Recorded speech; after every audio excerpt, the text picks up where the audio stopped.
What I'd like to do right now is actually go through some of the individual albums or CDs of yours. So first one I have up here is, of course, this one. And this is how I first discovered you. I'm not sure if you put one out before this, but this one, really got my attention. And the title track is, really hypnotic. And so could you talk to me about this one a little bit and some of the most memorable aspects of it? Well, yeah, that was the one, worked pretty closely. We were talking with Bootsy on that one, and that was going to the studio and really, and the band I was touring, that was also a combination of the band I was touring with. That's when I first really started kind of getting on the road a little bit. It was mostly the Midwest area. I wasn't like touring nationally so much at that point yet, but Ohio, Michigan, Kentucky, Indiana, West Virginia, we were starting to tour a lot. And so it was definitely the album that I kind of cut my teeth on in the studio, both songwriting wise, lyric wise, groove wise, and it kind of, I've evolved a lot from that album. I still love that album to death, and but that's definitely almost set the blueprint for what Freekbass was going to be for the coming years after that, for sure too. I mean, there's so many, like you mentioned, Body Over Mind. That's a great song. The very first, I think it's track 2 or 3, is a song called Freekbass 2YK. That was the first song actually Bootsy and I wrote in the studio together, and that's on there too as well. And that's when I started learning how to, be in the studio and write and stuff. So that it's always going to have a special place for me. What kind of reaction did you get when this came out? This was 2001. Right. Yeah. It was back before I was probably even shaving back then. Those days. It was good. It was. I mean, that's when I kind of started getting myself on the map a little bit. I started getting a few national magazines started kind of paying attention to me a little bit. It was a real exciting time because it was kind of my breakout party, I guess you could say. So it was exciting. And then I was hearing good stuff, I was hearing bad stuff, like, who is this, what's this guy trying to do, I'd had as much as positive you hear the bad stuff too. And that was kind of like, whoa, that's when you start getting into the public spotlight, it's always a little weird because you get some great comments and it feels great, but then you also have some people that are like just not into, whether they're not into what you're doing or they're not into who you are or whatever the case may be. But I just wasn't used to that at that point, especially people outside of my little circle. So it definitely toughens you up, calluses you up a little bit for having a career in the music business, that's for sure. You did not appear on this. Was that a conscious effort, or in terms of your picture? I'm actually, if you look on there, look on the I can't think if it's a front cover. Yeah, not on the front cover, but on the back cover. Yeah, I'm kind of like placed in there too as well. And obviously, as you open it up, you go in there too as well. No, it wasn't. I mean, it was just kind of we just kind of had this conscious Angie Wilson, who did the artwork. Had a really kind of strong idea, and I love the image that she came up with too as well, with the kind of alien lady with the headphones on. It just seemed like a good way to kind of introduce me to some people out there. There it is there. Yeah. And actually, I think I don't have one here, but I think actually in her, I can't remember if it's on the front cover or the back cover. There's actually, I might be in there. Let me see the back cover. Yeah, go to the front cover again. Turn around, go to the front side to me. There you go. Yeah, I'm actually on the cover. See, I'm looking at her body. Oh, yeah. So I kind of snuck in there, kind of like through the back door. Yeah. So I was on the cover kind of in a weird way. Yeah. So at this point, how much did you have your, Freekbass persona together in your stage, presentation, that kind of thing? I mean, I was kind of getting it together at that point. I've always been going to see a show has always been like, I like the show business aspect of stuff, as much as, my mom, you know, always was playing me, you know, all those old Judy Garland movies and Elvis and the Beatles and all that kind of stuff. And I was, you know, so I was like, as I was learning about music, I was also learning about the showbiz aspect of things too as well. So I've always been kind of from that school too. I went to school for creative performing arts too for high school. So I got a lot of it from there too as well. I mean, I was definitely still kind of developing my Freekbass persona at that point, but you know, a lot of that just kind of happens naturally too as well. So I mean, I've always been kind of a over the top type guy. So that doesn't take a whole lot for me on that aspect. Right, then we had this one. Yeah, that was one. Go ahead. I'm sorry. Yeah. Go ahead. No, this is called the Air is Fresher Underground.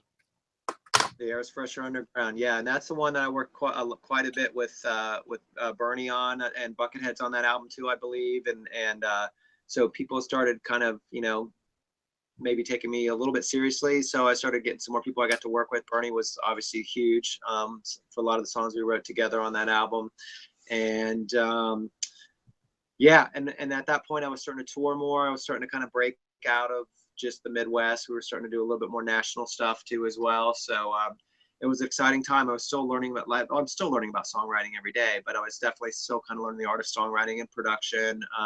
Greg Fitz actually also from the whole P-Funk world played keyboards on one track too on that.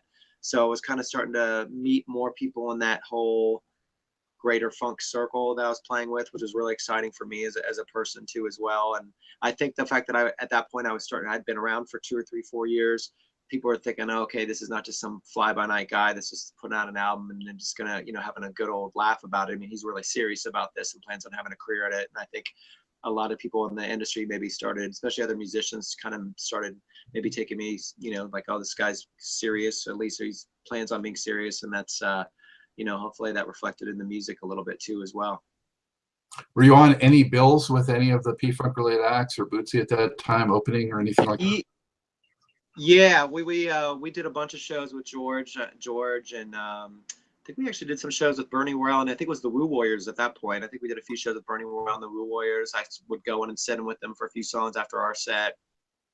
And I'm trying to think who else we played during that period. You know, that was when I was just starting to play with a lot of those folks. Yeah, but I did play with Buckethead, but that was a few years later. Buckethead and I did a few dates together too as well, but that was a few years later. But yeah, that's when I was definitely starting to break into that circle, and people, I think, were starting to kind of maybe notice me a little bit for that period. Yeah. I really like that Burnt Cat was a fun song on that one. Oh yeah. That was one. Yeah, that was great. Bootsy came up with a lot of those lyrics too, as you can imagine too. That was good. And then we have Junkyard Waltz. Yeah. Which you got the digipack here. You kind of got a nice nice packaging on that one. What memories do you have on this one? Well, that was the way that kind of came together. Toby Donahue, who actually is Bootsy's engineer, is the one that did a lot of engineering producing on that. Toby, Bootsy had put Toby and I together. There was that label P-Vine Records I was telling you about earlier, when they were putting out a big James Brown remix, a bunch of remixes of James Brown songs, and Bootsy asked if I wanted to do. Toby and I wanted to do a remix of Living in America. So so I didn't know Toby that well at that point. He was kind of from the same scene I was. He's actually a DJ himself too as well. He's in a band called Animal Crackers, but he was also Bootsy's engineer. He had previously worked with High Tech, who's a really big producer, produced a bunch of stuff for like Alicia Keys and some other big names as well, Talib Kweli and stuff. But Bootsy came over from that camp, came over to, so Bootsy kind of connected me and Toby together. We kind of knew each other peripherally, but we never really worked together that much. And him and I working on that, the P-Vine Records thing, the James Brown Living in America thing, really hit it off really well in the studio. So much so, a few years later, actually, him and I did a side project called Freekbot. His stage name is Tobadius. Mine's obviously Freekbass, so we called it Freekbot. It was a DJ and bass combination. We went out and did more kind of electronic dance music kind of festivals and stuff together. But during that time, so Toby and I hit it off really well, and he said, well, he had a great studio too as well. So that's I went to his place, and we started writing songs together, and that's kind of where that came from. Also on that album is right around the time when I met Mike Gordon from Fish too. This is about 2008, I believe. and we bumped into each other at Bass Player Live, which was this thing that Bass Player Magazine puts on up in New York, and started talking about just about bass gear stuff, like, you know, what's the latest gear was, like total bass player geek stuff. And I was kind of joking with him once in an email, and I said, hey, if you're ever down, I'm getting ready to work on my new album. I'd love to have you on a track. Kind of kidding. I wasn't really serious, thinking he would take me seriously. And about 2 or 3 weeks later, he called me and he said, hey, Freak, I'm going to be in Cincinnati for a day. You want me to come down and still do a song with you? And I was like, what? So it's like, yeah, let's do it. So we recorded a song, which is actually the title track of the album, was Junkyard Waltz. So we played on together. That track is everything you're hearing. That track is all bass, just myself and Mike Gordon on bass, besides the drums and vocals, of course.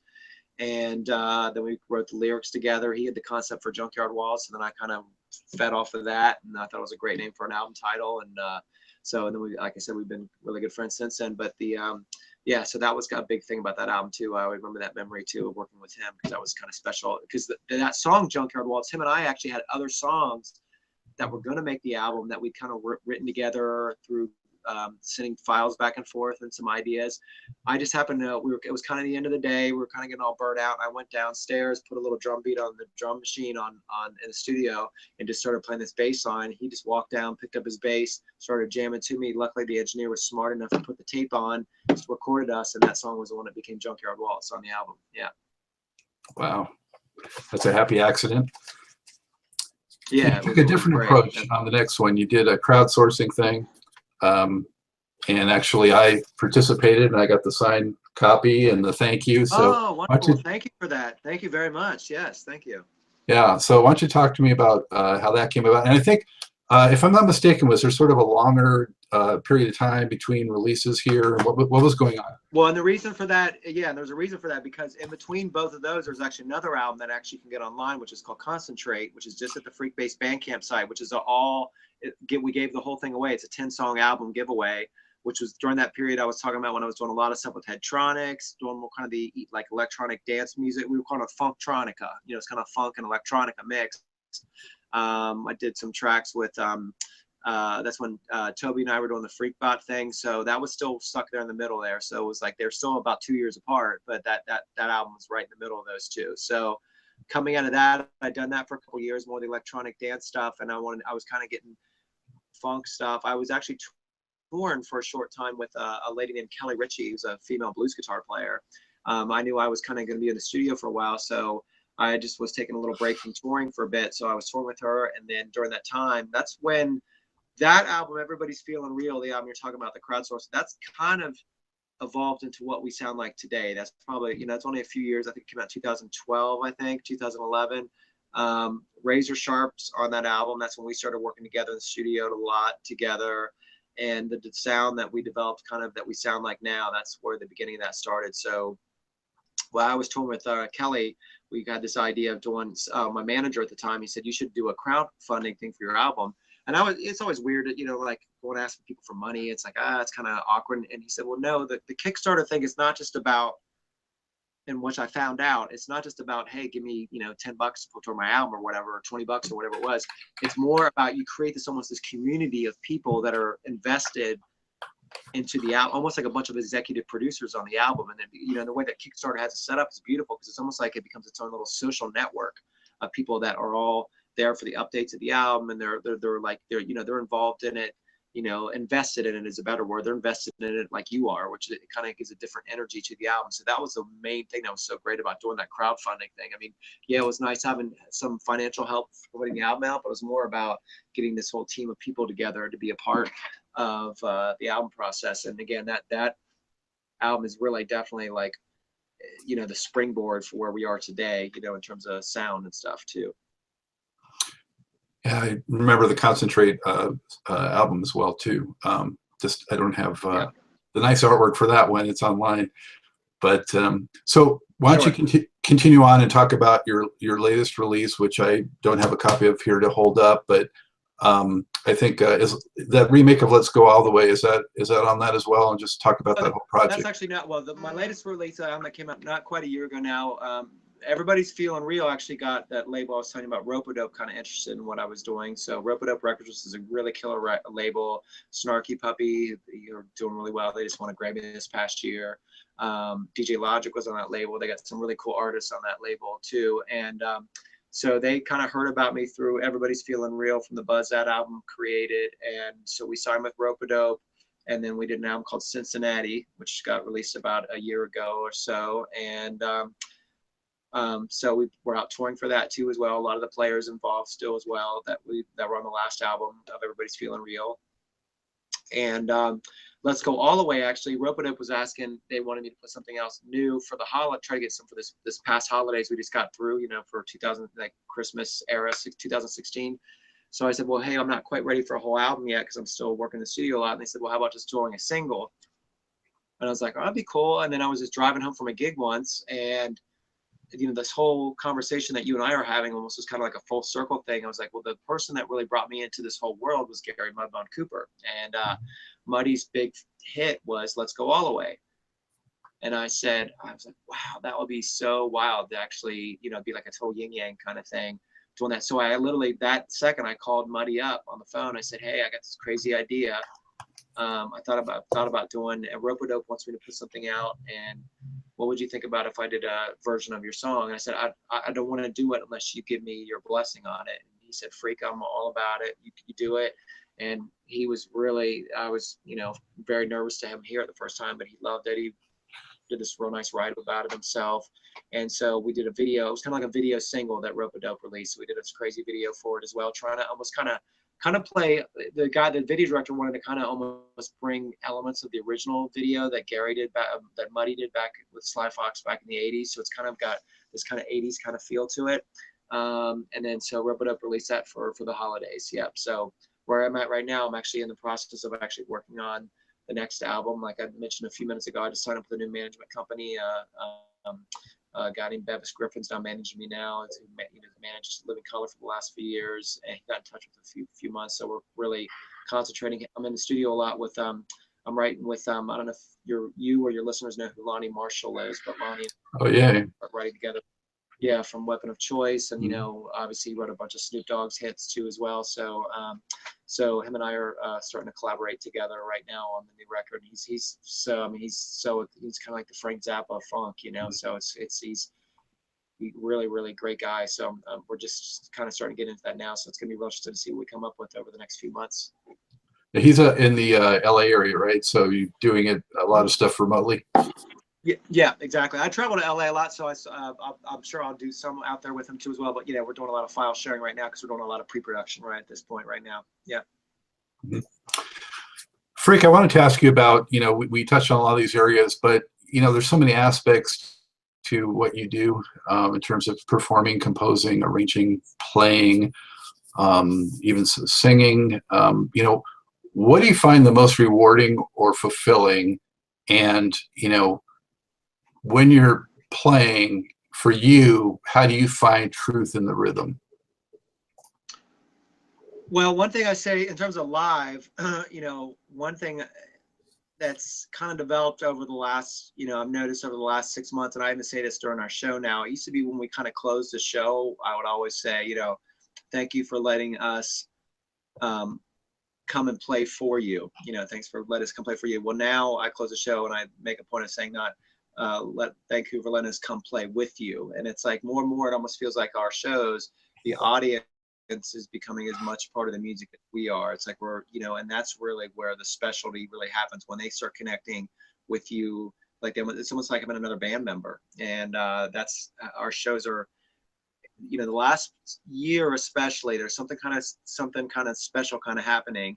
For as long as I've been touring for, you know, 8 or 10 years, this is the last year, and a lot of it has to do with the musicians I'm touring with Razor Sharp and Rico. We have this really special, we're just a trio going out, you know, bass, keyboards, and drums, and it's a really tight unit, and there's this connection kind of thing happening for that. So that's where, in terms of live, you know, it's not about me and it's not about Razor, it's not about Rico, but it's about everybody in the room or the festival or wherever we're playing together. And that's really feels like there's something special happening right there. As far as recording, production and songwriting are always stuff that I'm always fascinated by. I mean, bass, I'm always gonna be, bass is my, that's me. That's like me picking up a pencil or something like that. I mean, that's who I am. I'm the bass is me. But in terms of like stuff that I'm always more and more fascinated by, like songwriting and production, because that's kind of the, production is something that's always evolving. Even if you listen to, like, say a song, like say an Uptown Funk, right? And you listen to that on first hearing, you listen to that, and you're like, oh, it sounds just like they're basically taking a groove from The Time or something like that, or Zap, and just putting some new vocals on it. Well, if you really listen to that stuff in headphones and really hear all the stuff, yeah, there's a bass line playing that kind of groove, but there's other stuff layered with that too as well to kind of that's what makes it kind of sound new. And it's like all those kind of little subtle things that happen production wise, it's just fascinating to me. And I think that's something that, as much as I can, I'm going to try to push forward, into the future. I'm almost kind of trying to, in my mind now, I'm trying to almost write funk if it was the year 2025, not the year 2018 or even 2019 or 2020. It's like, that's kind of where I'm thinking, if it was 2025 or 2028 and I was, writing a funk song, man, what would I be thinking about with songwriting, production wise, and stuff like that? So we talked a lot about stage and performing. I was hoping you could share one or two really unforgettable experiences you've had out there, whether it was playing for the biggest crowd that you ever played with, or performing with a certain person, or someone came up on stage, or even something that maybe was not great. Like I've asked this before and someone said, it was the power went out at a show or something like that. So can you give me a couple of tales from the road? Yeah, well, one of them, was there's a really great music festival from the last few years called Bear Creek Music Festival. It's down in Florida, Live Oak, Florida, which is kind of northern Florida. It's a kind of a funk festival. Everybody in the world's played there. A lot of from the jam scene, everybody from the, George Porter Jr. from the Meters to Dumpsta Funk to some more the more modern kind of, Soul Live, Lettuce, a lot of those bands, the more modern funk bands. But a few years ago, I think it was 2013 or 14, things happened at that festival. First thing is Bernie Worrell was playing with the Bernie Worrell Orchestra, and he asked me if I would come up and sit in with a song with him. And so they did Red Hot Mama. And so it was, it's when you sit in with someone, it's fun too, because you can just go out there. You're not having to like pace yourself for a set. You got 3 or 4 or 5 minutes, and you can just go full on, like you're sprinting, just go crazy. So I got up there with Bernie, great crowd, a big festival crowd, and sitting there playing Red Hot Mama with the guy that wrote the song live in front of all these people was just, and that energy. I mean, I was running around stage like a madman for that show, and I still hear comments even today about that performance too, because it was that special kind of 5, 6, 7 minutes I was caught right there. Later on that night, there was a band that had both myself and George Porter Jr., the bass player, from the Meters, come up and play together, 2 bass players along with their band. And George and I kind of got this magical kind of groove thing going. And it was like this is a moment of magic. Neither one of us was walking on each other. We were both in each other's, complimenting each other's space a lot. So that was a pretty special moment, the live moment too, as well. And then in a more of a studio aspect, I've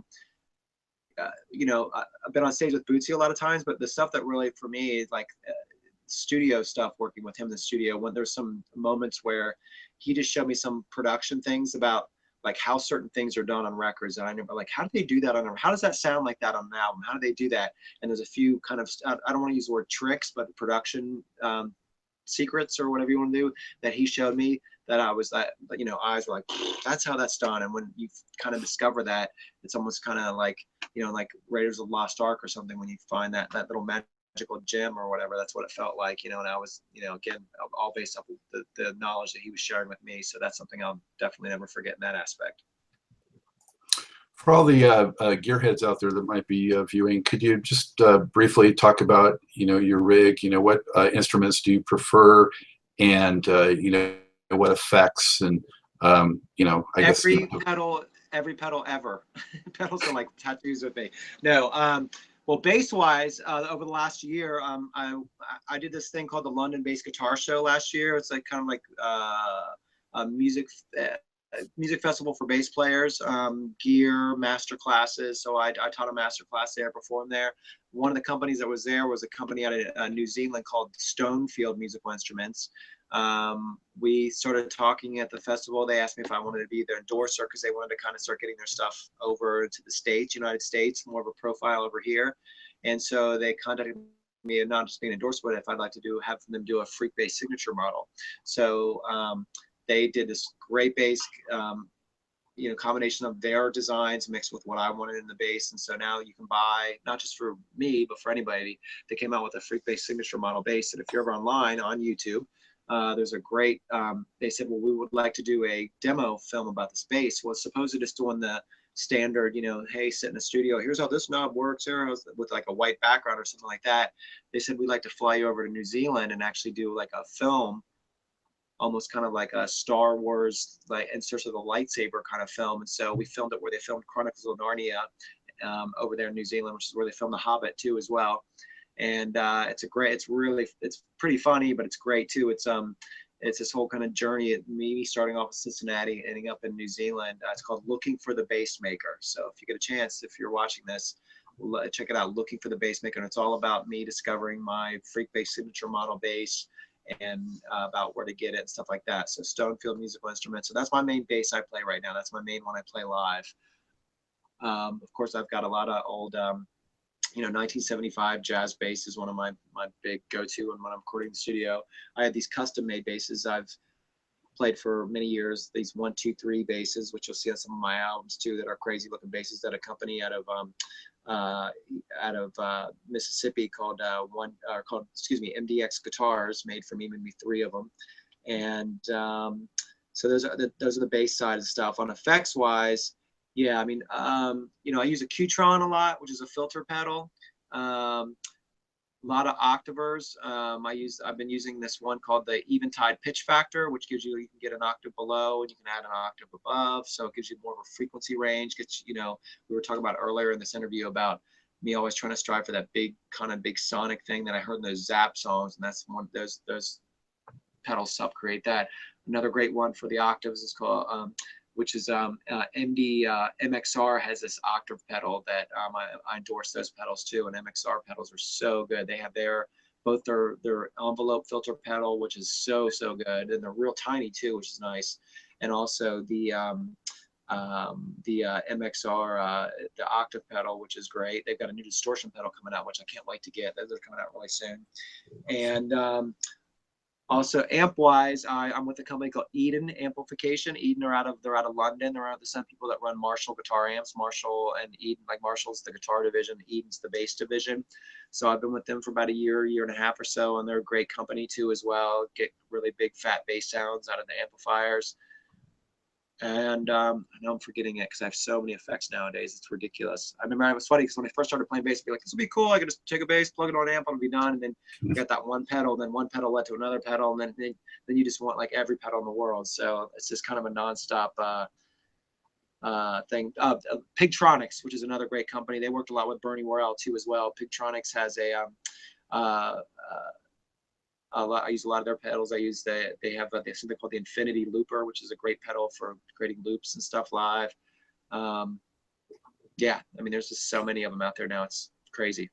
Yeah, Diodario are my strings I use. I've been with Diodario for almost 10 years now. They're a great company, great bass strings, great guitar strings too as well. And they last. They can handle the road. They last. Use them for many shows, and they won't wear out on you. So those are good ones too.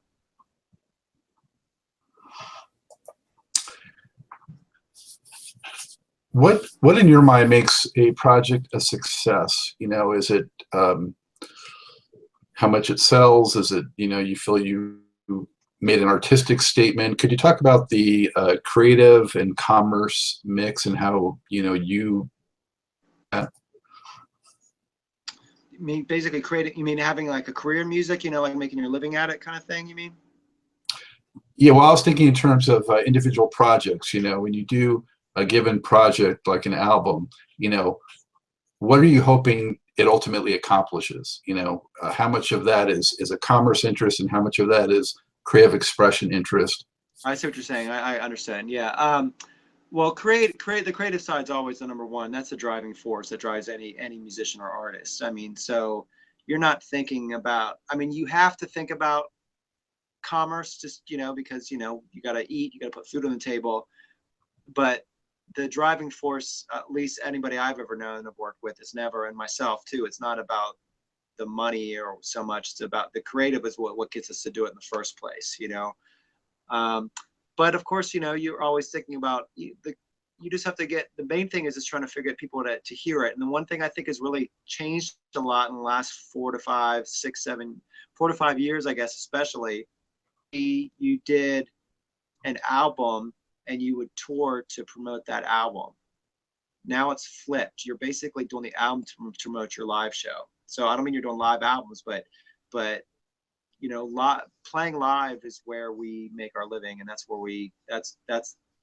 that's where all the magic really happens. And so the albums are to get people aware of you so you can go tour. So it used to be what felt like it was almost the opposite a few years ago. So yeah. So, but there's always that balance. You're always, that balance between commerce and art, obviously. But I've never. That's one nice thing about being an independent artist is that I've never felt like, even being on Rope-a-Dope, the record label. It's my first official record label I was signed to. They are very, very artist friendly. They want you to exploit your vision to where you want to exploit it, and they're not over there with holding their hand over you saying, hey, do this song. We were talking about writing pop hit songs earlier. I don't listen to pop or try to write a song that sounds like a pop song or whatever because necessarily commerce reasons. It's because I like it. It's like if I'm listening to a Beatles hit song, I'm not listening to it because I thought about where it placed itself on the charts or how much money that album made. I'm just thinking like it because it's pleasing to my ear. And that's kind of the same thing when I try to write too as well. Yeah, I think we're talking about being true to yourself, and I think that's good advice for anything. Not just me. I think it's not just music. I mean, it's true in any. I mean, the most successful people, in any, whatever walk of life, are it's always, if you get excited about what you're doing every day, all the finances and money things are going to happen naturally anyway because you're excited. People feel that excitement from you from that. So, and I think it's part of being an aspiring musician today. Freak, do you have any advice for someone up and coming now? I mean, not everyone can, go to Bootsy Collins' house and get that kind of schooling. What do you recommend for up and comers? Well, just I mean, this sounds a lot of ways kind of cliche, but really be true to yourself. Don't try to hear what's the latest thing or fad is or whatever and try to emulate that. Just there's only one you. No one else can ever, only you can do you and exploit you and make you, your branding or your person as big as possible. There's no one else in the world that's going to be able to do that. So, if you have, say, 100 people in every city that'll see you, and maybe it's not 10,000 people, but 100 people that'll come see you in every city, then you can make a living after doing that. You have to pinpoint those people that are into what you're doing. That's the nice thing about the internet now, obviously, is you can find those people a lot easier than you were able to. But in terms of a musician, I think one thing that is so important is you have to tour. I mean, there's no getting around that. I think as a especially, yeah, I mean, you just have to go out and tour, and there's any band that kind of blows up on a radar. Usually a lot of times they've been out touring for 5, 10, 15, 20 years, and it takes sometimes that long for you to connect with that many people, and all of a sudden they're like, oh, they were an overnight success. Well, no, they've been actually out touring for 15 years. You just now heard about them, but it's all done through touring, because that's how when you make that direct contact with someone, that's how you do it. And touring doesn't necessarily have to be necessarily in a band situation. There's DJs that tour too, and the venues may be different types of venues. They don't have to be just rock clubs or festivals, but going out there on the road and actually connecting with people one-on-one. I don't think there's any way you can kind of you can't shortcut that part of it. I think that's another way to look at the one, the rhythm on the one, but also, being true to yourself as one. For sure. Yeah. So you've got the album you're working on. Can we expect that before year end, or what do you anticipate there?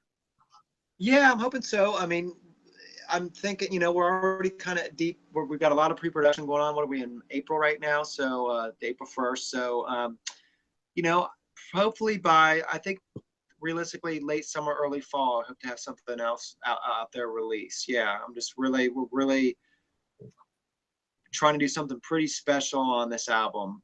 With, like I told you, bringing other writers in that kind of help me along with the writing and also just production things. So we're setting the bar pretty high on this album, which I think is good to do. You want to do that with on any album, and like my management's really pushing me really hard to, we're probably going to start with 50 songs and try to will it down to 30, then will it down to 20, and then will it down to 10, and so that's kind of the approach we're taking right now. I'm just writing nonstop. Whenever I'm not playing live, I'm just writing a ton. So,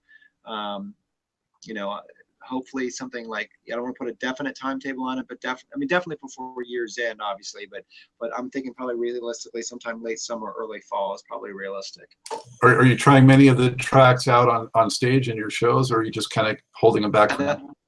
We are, and that's a big part of it, even if it's other like little sections of tracks. And some of the songs are coming from jams we've written from live, certain things that there's a few songs that are starting to kind of make our way into the recording studio that are like these really cool hooks and different things that we've done live, that little cool keyboard lick that Razor might have done, or a little vocal hook that I might have came up with that people are really connecting with live. Like, how can we take that and harness that in the studio and make that actually a good 3 to 4 or 5 minute song? Well, we're about to wrap it up. Is there anything else that you'd like to plug? Any else, where else you'd like fans to go to find out more about you and all that? Well, yeah, I mean, I'm at all the normal spots, freekbass.com, which again, for those that don't know, it's spelled a little different. It's FREEKBASS, freekbass.com, Instagram.com/freekbass, Twitter.com/freekbass. My Facebook page is Freekbass Music, so FREEKBASS Music, MUSIC, Freekbass Music. So that's always a good spot to keep up with what's going on there too as well. And mostly, I hope I see a lot of people watching this. Hopefully bump into them at a show sometime, because that's where the connection really happens. Excellent. That's going to wrap up this edition of Truth and Rhythm. A huge thanks to our guest, Freekbass. I really appreciate your time today. It's been a blast. I love it. Thank you so much. I'm totally digging this Google Hangouts thing, man. I'm like totally addicted to this thing now. I'm gonna start using this like crazy. This is dope. Well, a sincere thank you also to all our viewers, and be sure to look out for upcoming Truth and Rhythm episodes and catch up with previous installments at funkinstuff.net and also on YouTube.